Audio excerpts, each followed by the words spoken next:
Hi, folks. Welcome to another episode of Film Study. This is Ken McKusick, and it's time for this week's first matchup show for the defense. The defense matchups against the Browns coming up in week 2. Joining me to discuss that is Frazer Tafar. Frazer, how you doing? Doing good, Ken. Hoping to do a little better after Sunday night. Very debacle for the defense. It was very tough to watch, especially that second half. But looking forward to this big time divisional game against Cleveland on our 30th anniversary. Yeah, we're going to talk about the fact that it's Cleveland that they're playing on the 30th anniversary. I think the NFL may have had a hand in that, and the Ravens might have not wanted it to be so. Because I don't think it plays into the Ravens' hands in any way. But that'll be on another show. Look for one last thing on Sunday morning to discuss that particular item. But why don't you start us off? What's your first matchup that's a key for the defense? Yep, first matchup is the inside linebackers versus Joe Flacco. Specifically, seeing if we can see an improvement on really our middle of the field integrity. Um, we saw a lot of throws over the middle, especially the down in the red zone. We saw the touchdown over the first touchdown over the middle. I forgot to the tight end. Either it was Knox I think of or Kincaid, right? Kincaid. Yep. And then after the Derrick Henry fumble, first play right over the middle again. So something to watch out for, especially Trenton Simpson. He has looked to take a small step forward, still seeing some of the residual issues he had last year, but hoping to see a little more clean game from him. But I like what I've seen from Buchanan in his first action. Well, they haven't made a commitment to either of those weak side linebackers, nor have they made a commitment to a 3-down inside linebacker or will linebacker system. They've been using a dime back. In fact, they've been using this weird 4-corner dime that really played very poorly the first week.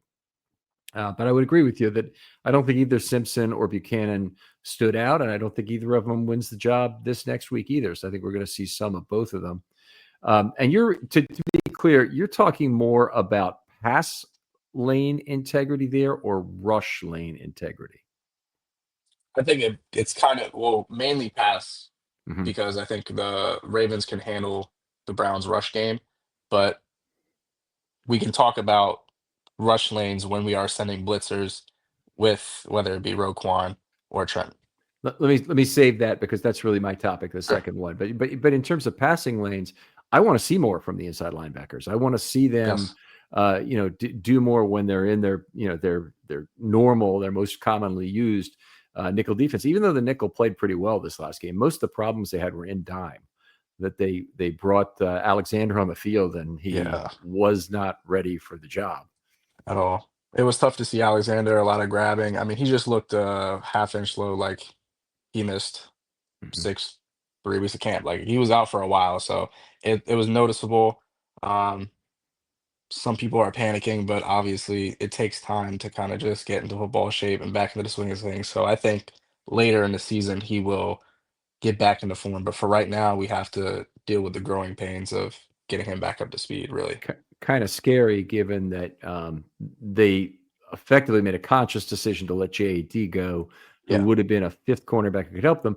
Very fortunately against the Bills, I think Awuzie had a very solid game, and he stands to be okay within the system. I think we didn't see Keon Martin play. I think he was on the field for one snap. I looked around, I couldn't find it. It's not in my charting, so it might have occurred on one of the kneel or spike snaps, either at the end of the first half or at the end of the game. So I'll have to find that to make sure. If anyone knows, if anyone's listening to this and knows the snap Keon Martin was on the game, send me a DM on Twitter. I'd really love to know that. Or it could have been that the end of the half debacle where they sent no rush. Maybe It that one. specifically was not that. So Okay. I looked for it there because there was a seventh DB on the field, but it wasn't him. Mhm. They had all three safeties and four corners on the field, and it was the four corners they'd used typically for Got it. the game. Okay. All right. All right, I'll move on. I think one of the keys against Flacco is going to be generating quick pressure that starts with the interior to make Flacco uncomfortable. I think you really need to get up in his face. You need to get your hands up because he's a tall guy. I think they need to leverage the Jones and Madubuike pairing and try to keep them fresh. They did a great job of leveraging it in the first game. Those guys left it all on the field, but Yeah. they were tired by the end too. They each played over 50 snaps. They played, I believe, something like 52 snaps together in this game.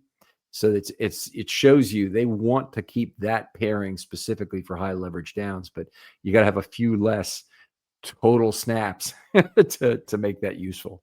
Yeah, and the depth is scaring me, really. Even though they did play 85 freaking snaps on defense, which is not acceptable under any measure. Yeah. I still am not confident in the rotation we have. Obviously, we had a top heavy. Peoples showed a little something. He was able to get some kind of pressure, just not finish. Um, and then who's the other dude? On the interior, Washington. Oh, Washington, yes. I've never had real confidence in Washington. He tends to get washed a lot in the action. He can make plays here and there, but most of the time, if he gets double teamed, he's out of the play. If Jones gets double teamed, I mean, he's going to break through and make something happen. So it's tough to see the rotation right now the way it is. All right, got a few more things to say about this. The in terms of the pressure, I'm not limiting it to the inside. I want to see it outside as well. This is a game where they played Odafe Owe for all but one of his snaps were pass snaps. That doesn't mean he didn't play any first downs, but he played obvious passing first downs that were towards the end of the game, where they knew that the Buffalo would be trying to make a comeback, or at the end of the half when they knew Buffalo would be passing to try and get a few points before halftime. He's got to play better. He's just simply got Yeah. to play better. Green had also a fair amount of snaps, and I don't have his number right in front of me, but he takes the other rush side snaps. In general, he got some snaps that were not necessarily going to be passing downs. He did draw a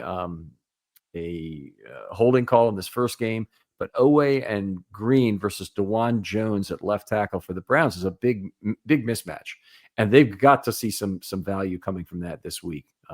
Owe being out there for 35 pass snaps, he did drop to coverage a couple times, but he only had, I think, one pressure that I would call it, one other late quarterback hit. So it's not even really a pressure. It came after 3 seconds when he was chasing down Allen towards the right sideline. Eventually took him down on the play that was tipped for the Touchdown. touchdown. Yeah. Yeah. Um, and something to watch for. I think I saw on the Browns injury report, DeJuan Jones and Jack Conklin are both questionable. So something to watch for going into Sunday. If one of them can't go, then we could see some real action maybe on the outside.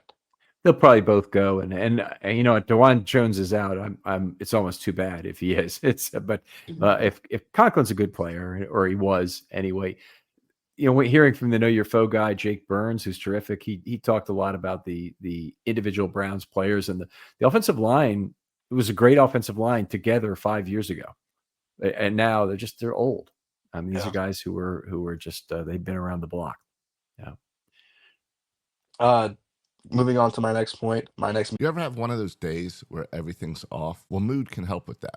And let me tell you about Mood. It's the online cannabis brand that is changing the way we handle everything, from stress to sleepless nights, with functional gummies that are 100% federally legal cannabis. Mood launched to make cannabis affordable, accessible, and transparent, while at the same time supporting American farmers growing premium hemp on small pesticide-free farms. Their gummies are next level. Seriously, I've tried a few and each one feels totally different.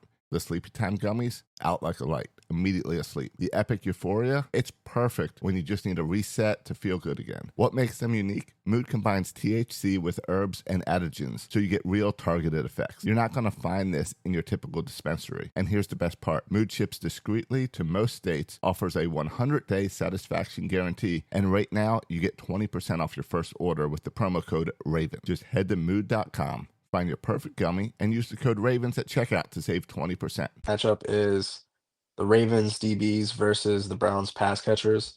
Um, Obviously, we did not have a really good showing in the second half of last game against the Bills. It won't be as, I mean, it won't get any easier this week. We have guys like Jerry Judy and Cedric Tillman, and then Njoku at tight end. It's not going to be easy, and we know Joe Flacco's pocket passer. He's going to get to his reads. He's going to get to his check down. So we have to be ready for really all facets of the game. I think if we could take away Joe's first read and we can get pressure, that's where we can win the game. But specifically, I want to see how we attack Judy. I expect to see Wiggins if Judy is on that side and he's not moving around. I expect to see him on there. I don't know if he's going to travel, if this might be the first game he does. Uh, he was on Coleman a lot in the Bills game. So I don't know if that's going to be in the plans moving forward, but I do want to see how, uh, whether it be, well, I assume it would be Hamilton matching him against Njoku and how that matchup will look as well. Or Hamilton against Fannin, who also had a big game as in his first NFL start. So Fannin, a big mystery man coming out of a smaller school, and I guess he was at Kent State, right? I think that's right. And splashed onto the scene. I think he had 9 catches in his first game. So the Browns brought him right in. The other guy they brought right into the passing offense was Dylan Sampson. And the inside linebackers are really going to have to make sure that they understand assignment-wise how to deal with him, because Flacco, as we remember, is very much a one-read and check-down quarterback. Yep. So I'm sure we'll see some. I think Sampson had 6 or 7 catches in the first game too, so he was utilized significantly. And then I think this is going to be a real test for the will side linebackers. They're covered. We got lucky that Buchanan didn't get dunked on by Johnson in the fourth quarter. Yeah. Just those small things, I think we have to make sure that we're keen in, and then I think this game will be a testament to who is one step closer to getting that will linebacker spot next to Roquan, because I do see the slow play within him that he had last year when we were still trying to figure out who was going to be next to him. I think it's noticeable, and I think we need to figure out soon. One of the interesting things about that is I don't think the Ravens are incented to make a choice soon. And the reason is this, that they want Buchanan to get some rotational play no matter what, because he's the Mike replacement for Roquan if anything happens. So if Roquan gets hurt, misses 2 games, whatever, Buchanan's got to go in there, probably wear the green dot. It could be Hamilton, but probably he would wear the green dot, play every down, and make the call. So it'd be nice if he were on the field to be part of that defense during the time. But Simpson won't play anywhere but will this year, I wouldn't think. Makes sense. All right, well, let me toss in my last item, which is figure out the best package for high leverage plays. Ravens did not get that done in week 1. They tried a 4-corner dime. By the way, the typical dime defense is a 3 safety, 3-corner dime where you line up as if it was a nickel, except you replace your will linebacker with a 3rd safety. And that's generally a great trade-off in terms of coverage. You get a guy who brings a portable skill usually to that will linebacker position to understand how deep his drops need to be. And he can kind of process where receivers are and how he needs to deal with multiple threats. And they're generally speaking, safeties do a great job in that role. 4-corner dimes, 4-corner dime is something I associate more with trying to defend 10 personnel specifically.